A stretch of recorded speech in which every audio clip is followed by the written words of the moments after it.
jalan baru, penemuan jalan baru. Okey, kita guna jalan lama tu yang Tanjung Harapan tadi kan kita dah label kan kawasan kan. Okey, iaitu pembukaan terusan Suez. Okey, kat mana? Menghubungkan Laut Mediterranean dan Pelabuhan Suez di Laut Merah.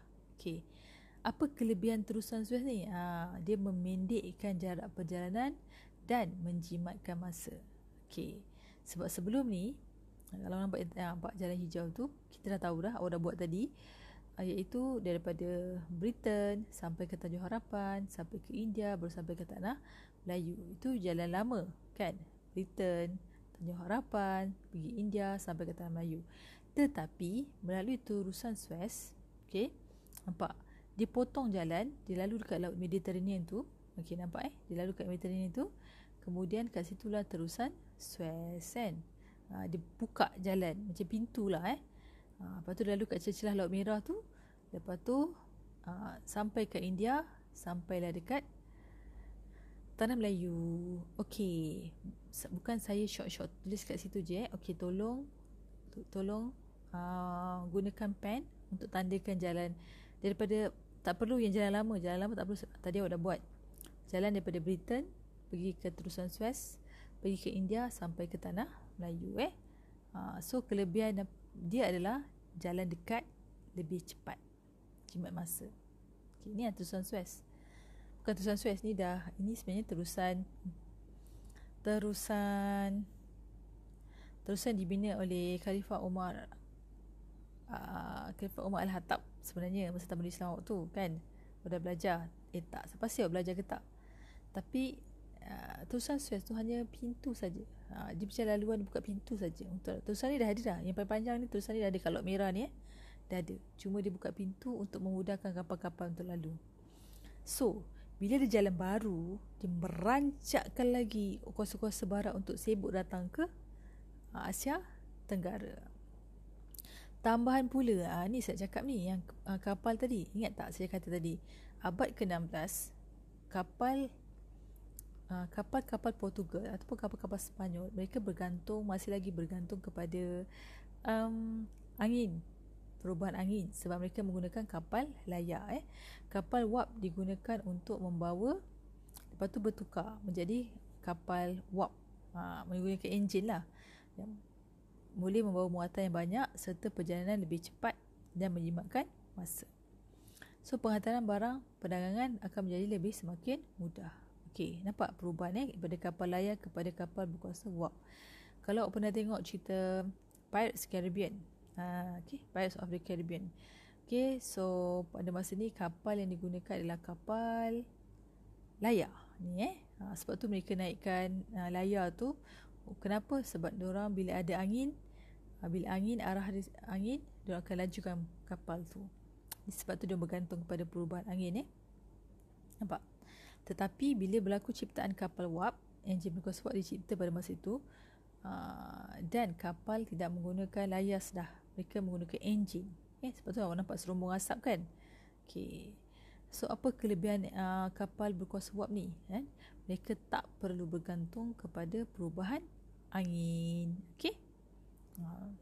Tu kapal. Dan satu lagi, kemajuan alat perhubungan. Okay.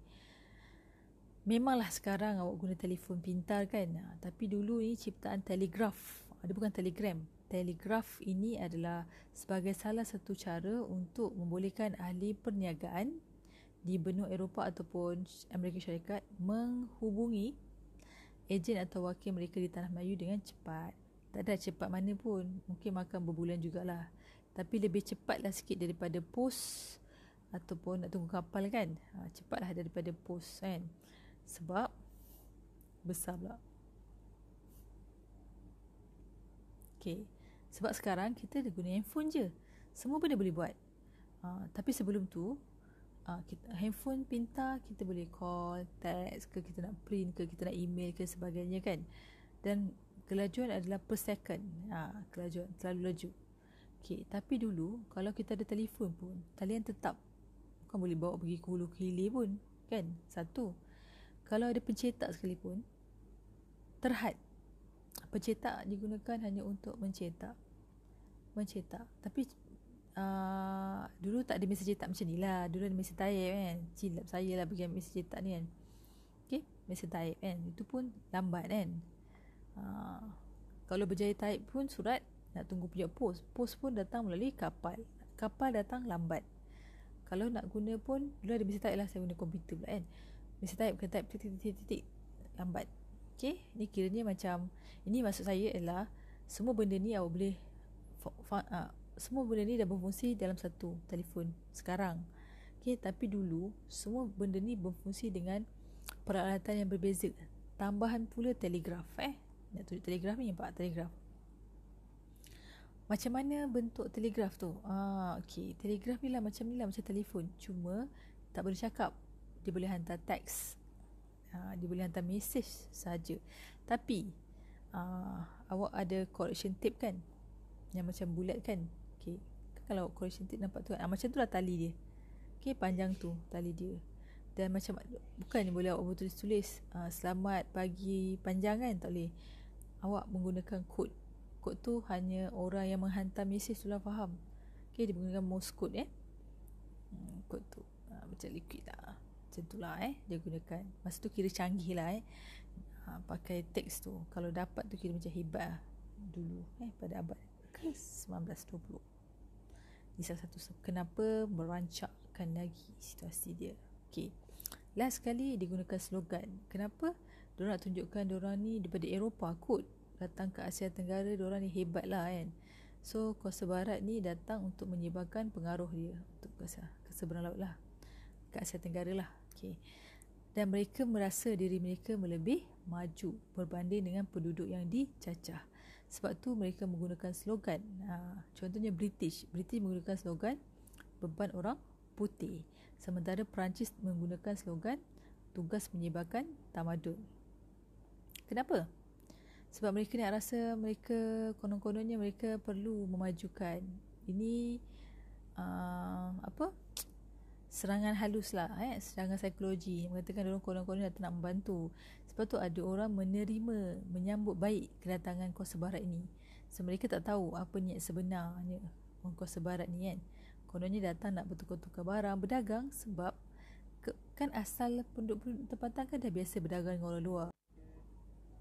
Okay, sebab tu mereka rasa macam okey je menerima. Salah satu sebab lah kenapa kita secara tak langsung menerima kedatangan penjajah barat.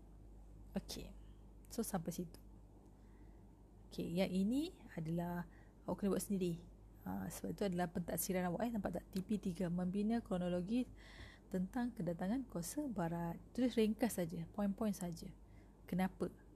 Apa bezanya abad ke-16, abad ke-17, 18, 19 dengan 20?